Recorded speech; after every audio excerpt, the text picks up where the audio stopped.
In 1930, Uruguay hosted the first ever World Cup. Since that day, thousands of footballers have played in this tournament. Not one of them, in 96 years, has ever appeared in six, until now. Lionel Messi and Cristiano Ronaldo have just become the first players in the history of football to feature at six separate World Cups. Let that land for a second. Six separate World Cups. Before I get into what those numbers actually mean, and there are numbers in this story that most people have completely overlooked. Let me give you some context that makes this even more remarkable. Germany 2006. An 18-year-old Messi came off the bench for Argentina against Serbia and Montenegro and scored. On that same day, a 21-year-old Ronaldo was leading Portugal through a campaign that would end with a third-place finish. Neither of them knew what they were starting. 20 years later, both men walked out onto World Cup pitches again. Messi at 38, Ronaldo at 41. The first World Cup was held before either of their parents were born. And these two men have now played in six of them. Here is why this record is almost impossible to fully comprehend. Between 2006 and 2026, football changed completely. The game got faster, the pressing got more intense. The physical demands on every player, and especially on the elite, multiplied year by year. In 2006, when Messi and Ronaldo made their World Cup debuts, neither of them had won a single major trophy. Messi now has 8 Ballon d'Or awards, 1 World Cup, 1 Copa America, 1 Champions League. He is the second highest international goalscorer in history with 123 goals in 200 appearances for Argentina. Ronaldo has 5 Ballon d'Or awards, 1 European Championship, 2 Nations League titles. He is the all-time leading scorer in men's international football with 143 goals in 229 appearances. He became the first male player ever to score at 5 consecutive World Cups, and now at 41, he is here for a 6th. Nobody in 96 years has come close to doing what these two men just did. That is the first part of the picture. But here is where it gets genuinely extraordinary, because it is not just the appearance record that matters. It is what Messi did the moment he stepped onto the pitch for his 6th World Cup. Against Algeria in Kansas City, Messi scored 3 times, completing the first hat-trick of his entire World Cup career.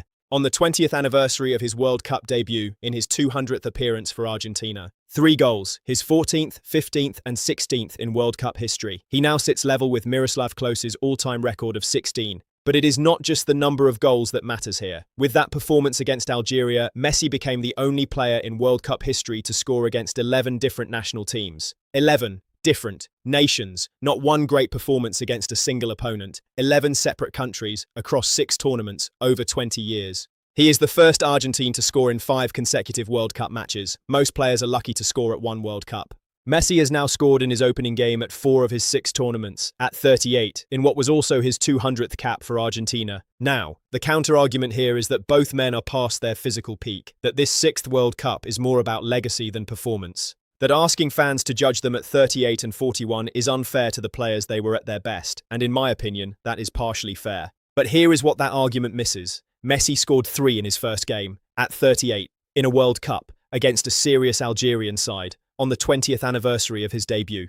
The body ages. The football intelligence does not. What separates these two men from every player who ever lived is not just the trophies. It is the decision, made over and over again for 20 years, to keep going, keep competing, keep delivering on the biggest stage in football. That is not natural talent. That is something else entirely. So, 3 things. The record nobody came close to in 96 years. The individual numbers that only got more extraordinary at this tournament, and the choice that only 2 players in history have ever made. Here is my honest verdict. We talk about Messi and Ronaldo so often that sometimes the numbers stop landing. We have heard the statistics so many times that they feel normal. They are not normal. 6 World Cups, 20 years. 1 generation of football defined by 2 men who refuse to let it end. In my opinion, we will spend the rest of our lives explaining to people who never watched them play just how extraordinary this was. And even then, the words will not be enough. But before I leave you with that thought, I want to take you back.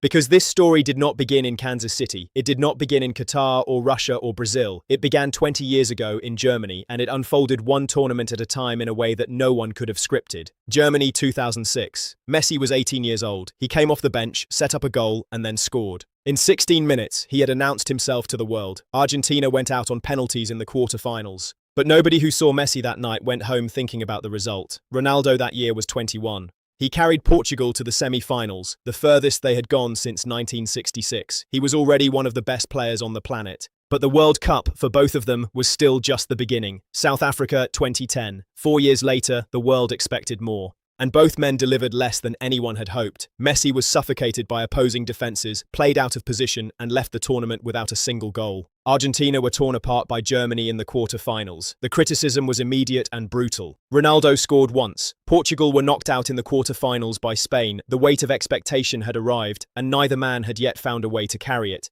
Brazil, 2014. This is where the story changed for Messi. He scored 4 goals. He won the Golden Ball as the tournament's best player. He led Argentina all the way to the final, and then, in extra time, Mario Götze broke his heart. For Ronaldo, it was different. 1 goal, a knee injury that limited him throughout. Portugal knocked out in the group stage. The gap between them, at that moment, felt enormous. One man had reached the final of the World Cup and lost. The other had barely made it out of the groups. Russia, 2018. Ronaldo arrived in Russia and produced one of the great individual performances in World Cup history. A hat-trick against Spain in the opening game. One of those goals, a free kick in the 91st minute, will be shown forever. He finished as Portugal's top scorer, but they went out in the round of 16, beaten by Uruguay. Messi scored once. Argentina scraped through the group stage and were eliminated by France, the eventual champions, in the last 16. It was the lowest point of his World Cup story. At that moment, in the summer of 2018, there were genuine questions about whether either man would ever win the one trophy that still eluded them.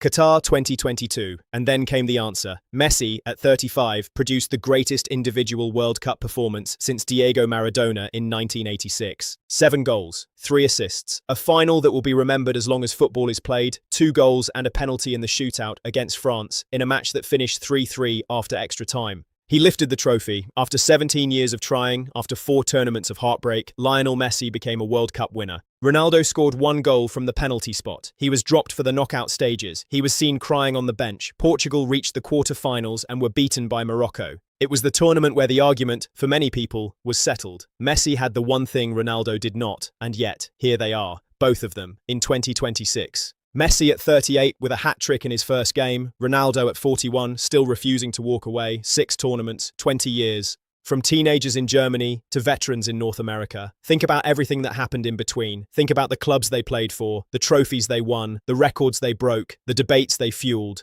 Think about the billions of people who watched them play and argued about which one was better. All of it. Every goal, every final, every Ballon d'Or, every heartbreak, and they are still here. That is the part of this story that I do not think we fully appreciate yet. We are living inside it. We are watching it happen in real time. And one day, maybe soon, it will end. The last game will be played. One of them will walk off a World Cup pitch for the final time, and we will understand then what we had. 2 players, 1 generation, a rivalry that made football better for 20 years. I want to know what you think. Was this the right decision? Both men playing a 6th World Cup? Or does it risk changing how we remember them at their peak? Drop your answer below. This is the debate that never gets old.